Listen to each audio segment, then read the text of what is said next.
ओडिशा राजनीति में देखा मिली एक बड़ परिवर्तन। दीर्घ 24 वर्ष काल शासन क्षमतार रहा बीजेडी को परास्त कर सफल होती भारतीय जनता पार्टी। विजु जनता दल को एवं नवीन भरोसा भरोसा करने छाड़े निजे लड़ाई प्रस्तुत होती ओडिशार पूर्वतन अध्यक्ष। तेरे 2024 निर्वाचन में हर जनता विश्वास फेरी पाइबापी एवं नवीन खेलिए मास्टर स्ट्रोक। विधायक मान ट्यूशन करते ट्यूशन होता परीक्षार रिजल्ट बाहर।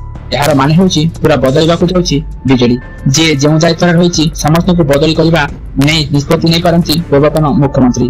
2024 निर्वाचन में बीजेडी सामना करथिबा एही बड़ पराजय को भूली पारि नांती नवीन पट्टनायक। सेतिपाई नवीन एवं संपूर्ण सक्रिय होई बारंबार नवीन निवास रे बैठक करुछंती। सांगठनिक क्षेत्र में एक बड़ परिवर्तन हेबाकु जाउछि बोली आशा करा जाउछि। बीजेडी रे आमूलचूल परिवर्तन सह नवीन विरोधी दलर नेता हेबानी चर्चा जोर धरिछि। 24 वर्ष है सरकार होई ओडिशा को शासन करुवा विजु जनता दल एवं विरोधी होई शासक दल को घेराई करने नवीन प्लान करुछंती बोली कहा जाउछि। तेबे एथिपाई नुआ नेता माने सामना को आसी पारंती। किछि विधायक मुख्यमंत्री को विरोधी दलर नेता भाव में बाछुथिबा बेले एमिति अनेक विधायक रहिछंती जो माने विरोधी दलर नेता हेबा पई ना नहीं। किछि विधायक मुख्यमंत्री को विरोधी दलर नेता भाव में बाछुथिबा बेले एमिति अनेक विधायक रहिछंती जो माने विरोधी दलर नेता हेबा पई ना देछंती। तो विरोधी दल नेता दौड़े रही प्रसन्न आचार्य।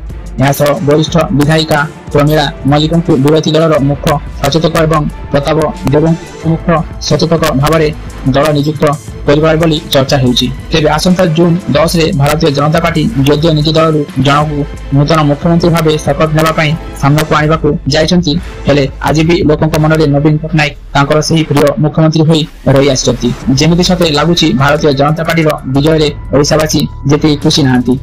नवीन पट्टनायक मुख्यमंत्री बदलू हटिजा हुए तो अनेक लोकों मन को कष्ट देछि। तेबे इतिहास रचिबा बदल में निजे इतिहास पलटि जाइछंती नवीन पट्टनायक। प्रतिष्ठा हेबा परठारु प्रथम थर पई पराजयर स्वाद जाखिछि विजु जनता दल, जहाँ पर ओडिशा रे भुसुड़ी जाइछि बीजेडी दल दीर्घ 24 वर्षर गड़। दीर्घ 24 वर्ष पर विजु जनता दल मुखिया हाथरू एवं ओडिशार शासन डोरी खसी जाइछि। तेबे नवीन पट्टनायक इस्तीफा देबा परे इस्तीफा देबार दृश्य देखि तांकर समर्थक माने भावुक हो जाइथिले। गणतंत्र में एमती दृश्य प्रथम थर देखा मिलता। विरोधी होई मध्य नवीन समस्त भलरे मिसी जाइथिले। निजे हारी मध्य शपथ ग्रहण उत्सव में सामिल होते। जो दृश्य नवीन आज पराजय पर विजय हासिल करछंती। गणतंत्र एभली हार जीत प्रक्रिया रे भांगी पड़ी नांती नवीन पट्टनायक। पराजय पर नवीन विरोधी को समालोचना करी नांती। ओडिशावासी भल काम करने को आशा रखिछंती, जेउथिपाई नवीन को पराजय पर समस्ते झुलछंती। सेपटे एबे चिंता बढ़ाई नुआ मुख्यमंत्री बासभवन क्यों स्थान हेबो। कारण दीर्घ 24 वर्ष हेबो निज बासभवन को मुख्यमंत्री आवास करथिले नवीन। जो मुख्यमंत्री को बासभवन ताकू मिलिथिला ताकू से व्यवहार करनथिले। शेष थर पई पूर्वतन मुख्यमंत्री गिरिधारी मंगांक सही घरे रहिथिले हेले एबे जराजीर्ण होई पड़िछि मुख्यमंत्री को बासभवन। तेरे दर्शक बंधु एही भली गुरुत्वपूर्ण खबर अपडेट पाइबा लागि हम सह आगु को एभली भाबरे जोड़ी होई रहिथांतु।